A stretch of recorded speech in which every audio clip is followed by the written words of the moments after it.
bersama kita. And kali ini kita nggak sendirian, kita ada temani dosen tercinta kita yang ganteng, paling ganteng sampai WM, yaitu ada Pak Nanang. Ya, bagaimana nih Pak, di tengah-tengah liburan masih ngajar-ngajar atau? Oh enggak, ya pulang hilir mudik. Oke. Bergaya sibuk. Oke, hari ini Pak kita mau ngebahas sedikit, bahas tentang politik Pak. Ya, soalnya di tengah-tengah yang viral-viral saat ini kan banyak yang mahasiswa tertarik tentang politik nih, apalagi ada tentang korupsi atau ada yang DPR yang kena tembak yang dor-dor itu Pak, yang viral-viral itu. Mungkin Bapak bisa jelaskan sedikit nih tentang politik ke teman-teman Flybers. Ya, saya tahu bahwa sekarang ada yang unik ya. Anak-anak muda itu rata-rata melihat politik itu dalam kacamata yang agak buruk ya.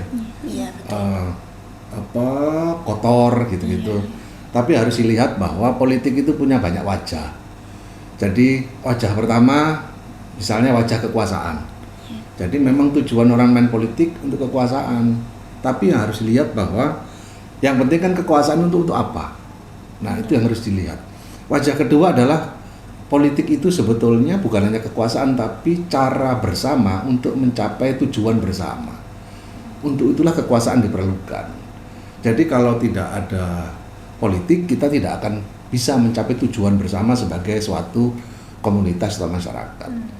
Nah, anak muda harus tahu itu. Dan karena itu jangan apatis terhadap politik ya. Jadi harus masuk dalam artian Anda boleh aktif menjadi politisi atau aktif berpolitik dalam konteks anak muda sekarang lewat medsos, nah segala macam itu beraspirasi di situ. Indonesia itu sekarang agak posisinya secara demografi begini, lebih dari 50% yang akan menentukan nasib bangsa ke depan besok melalui pemilu 2024 itu adalah anak-anak milenial dan Gen Z. Milenial itu kelahiran 90-an, Gen Z kelahiran 2000-an kayak Anda. Kalau orang-orang model Anda apatis dan kemudian tidak terlibat dalam proses demokrasi, masa depan negara ini akan ditentukan oleh tidak sampai 50% yang usianya tua. Dan barangkali berbeda dengan generasi Anda. Padahal apa yang terjadi di masa depan itu akan lebih berpengaruh pada hidup generasimu daripada generasi saya. Itu yang penting. So, mulailah melek politik, punya minat, tidak harus menjadi politisi, tapi punyalah minat terhadap politik untuk bertanggung jawab pada kehidupan kita bersama. Berarti kita harus mulai berani ya Pak untuk masuk ke dunia politik ya Pak? Ya, ada macam-macam, tidak harus jadi politisi. Kalau mau, bagus. Jadi jangan sampai politik itu hanya dihuni oleh orang-orang yang konservatif ya. Orang baik harus masuk politik supaya mengubah wajah politik yang Anda anggap itu buruk. Kedua, Anda bisa berpolitik dengan cara tidak menjadi politisi, misalnya getol menyampaikan aspirasi politik angkatanmu, misalnya ya pakai medsos misalnya gitu ya, atau terlibat dalam organisasi civil society yang tidak berupa partai, nah itu boleh. Atau Anda tidak suka, nah Anda pelajari betul, paling enggak minimal Anda terlibat dalam proses demokrasi, minimal pemilu. Milihlah orang yang menurut Anda baik dalam artian punya tanggung jawab yang Anda nilai betul untuk masa depan kita bersama. Dan kelihatan tuh sudah ada beberapa nama Anda udah tahu tuh. Iya, betul Pak. Ya, kita ada beberapa pertanyaan nih Pak mengenai dunia politik. Ini kan kita sebagai mahasiswa kan mulai melek mata ya Pak, pemilu itu seperti apa, apalagi Jokowi saat ini kan mau digantikan di 2024. Nah, kenapa sih Pak mahasiswa itu harus paham politik segitu jauhnya? Kan kita, apalagi kita kan mahasiswa Vkom ya Pak, kan nggak harus masuk ke dunia politik gitu. Siapa bilang? Nah, ya. Siapa bilang? Hati-hati ya. Emang berhubungan Pak? Kamu semester berapa? Naik Anda tahu ya, politik itu sekarang memang banyak pasti isinya politisi. Tapi Anda tahu enggak, anak komunikasi, orang yang paham komunikasi itu perannya bahkan sama pentingnya dengan para politisinya. Itu dalam kajian nanti Anda punya mata kuliah, nanti kebetulan saya ngajar ya, itu namanya komunikasi politik. Kenapa politisi ini keren, kenapa itu tidak keren? Itu bukan hanya karena politisinya yang keren atau tidak keren, tapi orang-orang di belakangnya. Yang disebut, banyak orang menyebutnya konsultan komunikasi politik, manajer komunikasi politik, atau public relation, political public relation, segala macam. Dan itu ada di kita. Anda pikir misalnya Jokowi ya, Jokowi itu saya menyebutnya contoh terbaik di Indonesia sebagai seorang politisi yang tidak hanya punya kemampuan politik yang baik, tapi punya kemampuan komunikasi politik yang sangat luar biasa. Dan itu dia tidak sendiri. Di belakangnya itu pasti ada orang yang juga mengatur itu. Semua orang yang ada di rating tinggi dalam survei itu pasti punya tim itu. Nah, siapa itu? Itu ilmunya apa? Itu ilmunya namanya komunikasi politik.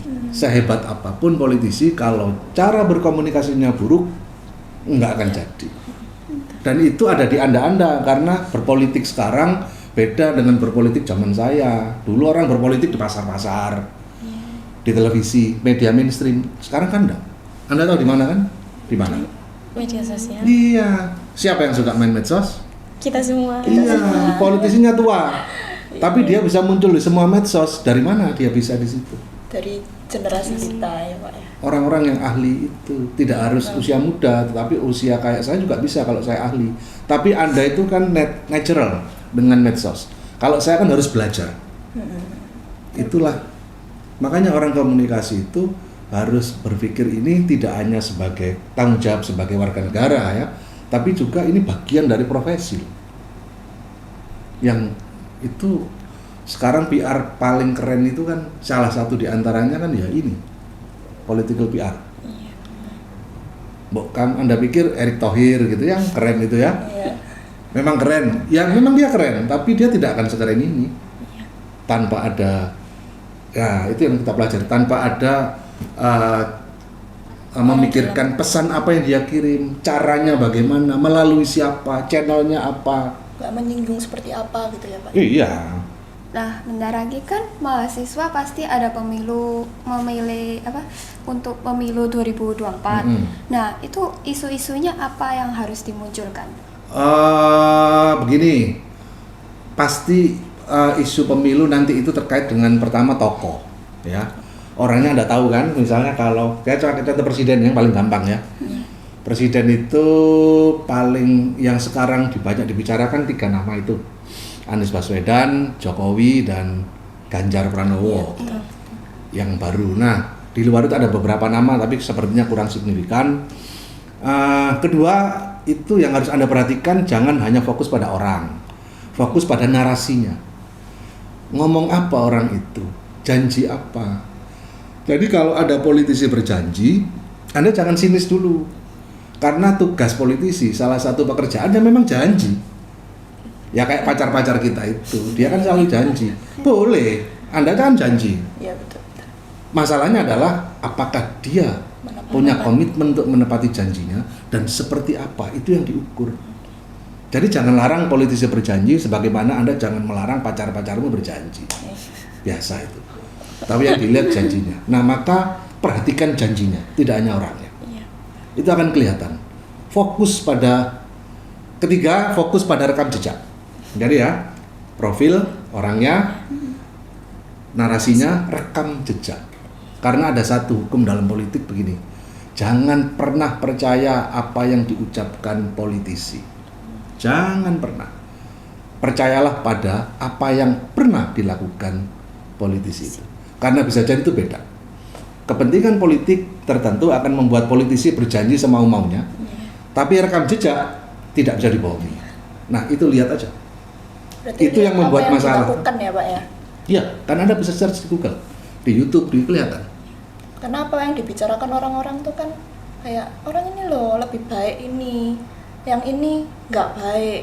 Kan belum tentu ya Pak, kan Belum tentu. tergantung kelakuannya juga gimana sebelum-sebelumnya. pekerjaan political PR ya, konsultan politik, komunikasi politik kayak kita ini, yang paling standar itu adalah membuat frame, bingkai, penonjolan tertentu terhadap tokoh tertentu, dan mengabaikan yang ditonjolkan adalah apa-apa yang menurut kita itu baik tentang tokoh itu sehingga meningkatkan popularitas dia dan elektabilitas, dan agak-agak mengabaikan, menyembunyikan, mengaburkan apa yang jadi kelemahan. Kan itu. Jadi kalau Anda lihat politisi, Anda harus cerdas. Anda lihat apa yang dia katakan, Anda lihat rekam jejaknya, Anda bandingkan sendiri. Nah, Anda lihat 3 tokoh ini kan punya kesulitan. Ya, paling susah kan Anies Baswedan. Dia akan ngomong kemana-mana bahwa saya nasionalis, tetapi saya toleran, tetapi kemudian banyak orang menilai, loh rekam jejaknya pilkada DKI gimana? Susah dihapus. Itu susahnya rekam jejak. Prabowo sama. Karena itu dia kemudian menggunakan jurus andalannya kan, saya tegak lurus ke Presiden Jokowi, saya akan melanjutkan. Tapi orang kan ingat, ada apa dengan 98? Jadi kampanye juga kan di situ. Ganjar sama. Dia punya rekam jejak baik, tetapi juga ada yang mengganjal di hati orang. Posisi dia terhadap kasus semen Rembang, kemudian pernah diduga meskipun ternyata tidak terbukti kasus korupsi EKTP, meskipun ternyata tidak terbukti, tetapi kan itu dengung-dengungan terus. Nah, permainan konsultan komunikasi politik kan di sini, dia menonjolkan apa yang baik. Makanya kan kemudian Ganjar rajin lari pagi gitu ya Pak. Betul. Menyapa orang dengan terus menyatakan bahwa saya akan meneruskan semua program yang baik dari Jokowi dan memperbaikinya. Prabowo juga sama. Bahkan Anies Baswedan kan berubah kan tagline-nya? Perubahan dan perbaikan. Nah, artinya dia tidak berani menolak apa yang dikatakan dilakukan Jokowi, karena dia tahu ternyata tingkat kepuasan publik pada kinerja Pak Jokowi itu tinggi banget. Maka kalau dia melawan dengan perubahan, turun kan? Iya. Nah, tapi itu yang dia katakan, itu narasi namanya. Nah, tinggal dicek ke rekam jejak. Apa yang dilakukan Prabowo di masa ketika menjadi pejabat, termasuk menjadi menteri, apa yang dilakukan oleh Pak Ganjar ketika menjadi gubernur dan anggota DPR, apa yang dilakukan Anies Baswedan misalnya ketika menjadi gubernur. Pertimbangan sendiri. Jadi itu kuncinya ya. Apa yang membuat beda pemilu tahun 2024 nantinya dengan pemilu tahun-tahun sebelumnya, Pak? Kalau yang ini beda karena yang jelas incumbent-nya nggak ada. Jadi pasti lebih seru. Dan ini harapan kita, pemilu ini tidak melahirkan polarisasi yang setajam tahun 2014 dan 19. Polarisasi antar pendukung ya. Kemarin kan agak tajam itu. Nah, ini semoga tidak begitu. Meskipun ada gelagat seperti itu, tapi semoga tidak. Karena sepertinya tidak setajam yang sebelumnya. Selain itu juga memang pemilih lebih cerdas hari ini, nggak mau kepancing. Generasi Anda sepertinya agak sulit dibawa ke sana. Yang mudah dibawa ke sana itu generasi saya. Ya. Ada kecenderungan itu. Jadi saya merasa besok mungkin akan lebih rileks pemilunya. Soalnya takut sebelum-sebelumnya itu kan ricuh banget ya Pak, sampai ada yang benar-benar demo. Ya, gitu. Demokrasi itu kan bukan barang sekali jadi. Dia selalu dalam proses, dia selalu dalam penyesuaian. Jadi kalau kemarin begitu, maka kita harus belajar. Sebelum pemilu DKI 2000 berapa yang Anies Baswedan itu 16 ya. Itu kan sudah ada pemilu DKI yang diikuti Pak Jokowi dan Ahok 2012. Itulah sebetulnya kalau sejarah mencatat di Indonesia penggunaan politik identitas secara masif itu dimulai dari situ. Jadi memang menyerang terjadi pada tahun-tahun itu, sebelumnya tidak terlalu. Kemudian menjadi sangat memuncak ketika Pilkada DKI tahun 2017 atau 16 ya? 17 ya? 17 ya, 17 itu yang akhirnya Ahok kalah dan Iya. Anies menang itu puncaknya dan kemudian berlanjut. Dan saya pikir saat itu juga kayaknya orang mulai sadar betapa berbahayanya permainan ini dan banyak kesadaran untuk mulai ingin mencegah itu. Meskipun ada juga kalangan yang ingin meneruskan demi kemenangannya. Iya. Tapi di satu sisi juga kan berbahaya ya Pak bagi yang pendukungnya. Sampai ada yang apa ya, kayak ada yang tawuran juga, nggak Iya, terima. bahkan ada yang Betul. meninggal Iya. segala macam Iya. kan. Nah, bakar-bakaran. Iya betul. Ya, itu kita berharap tidak terjadi lagi pada pemilu besok. Sepertinya sih tidak akan akan lagi. seheboh yang Iya. kemarin karena ada kesadaran itu Oke. bahwa orang sudah mulai menolak politisasi yang berdasar ras atau agama. Ini di zaman digital sekarang kan banyak paslon-paslon yang diminati orang kan ya. Udah mulai ada bayangan nih mau milih yang mana. Bagi mahasiswa kita ini masih bingung Pak kadang-kadang. Ini oke nggak ya? Atau Masih ini oke bimbang. nggak ya? Jadinya kita ikut-ikutan kadang. Atau malah tidak memilih waktu pemilu. Nah bagaimana tuh Pak pendapatnya? Nah, ini problem memang. Sekali lagi kalau Anda bingung, ya dicek ya. Anda pasti punya preferensi kan. Saya lebih suka ini gitu ya. Apakah tepat? Nah, caranya mengukur tepat atau tidak, cek narasinya. Dia mengatakan apa? Kemudian dia pernah melakukan apa? Itu rekam jejak. Nah, kalau itu rekam jejak dan narasinya cocok, maka menurut saya itulah yang lebih tepat Anda pilih. Dan jangan tidak memilih. Tidak memilih, gini loh, pemilu itu sebetulnya, pemilihan umum ya, itu bukan untuk memilih yang terbaik. Nggak ada manusia yang Iya benar. sehebat itu ya. Tetapi pemilu tidak untuk dilakukan, tidak untuk memilih yang terbaik. Tetapi pemilu itu dilakukan untuk mencegah yang terburuk berkuasa. Itu loh problem. Kalau Anda tidak memilih, maka pada dasarnya Anda punya dosa, quotes unquote, membiarkan yang terburuk itu berkuasa. Kalau yang terburuk berkuasa, Anda bayangkan apa yang terjadi 5-10 tahun lagi. Itu, jadi buat saya dulu zaman saya 90-an ya, itu era Orde Baru, ada gerakan golput memang tidak memilih karena konteksnya beda. Waktu itu ada presiden yang berkuasa udah puluhan tahun, kita sebel. Ini belum pemilu aja udah tahu yang menang ini gitu. Iya, betul. Akhirnya kita melawan dengan cara apa? Tidak memilih.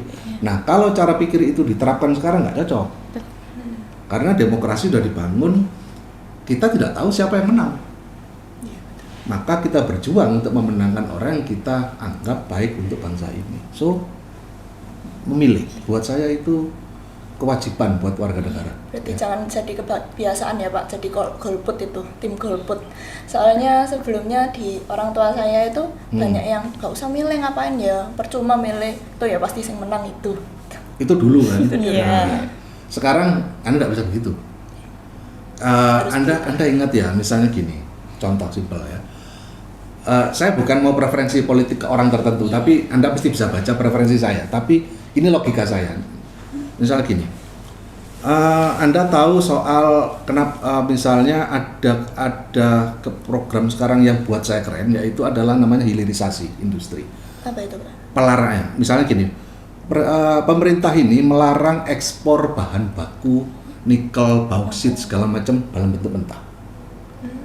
Anda tahu kenapa itu dilarang? Karena itu begitu diekspor mentah, diolah di barat, balik ke Indonesia harganya berlipat-lipat.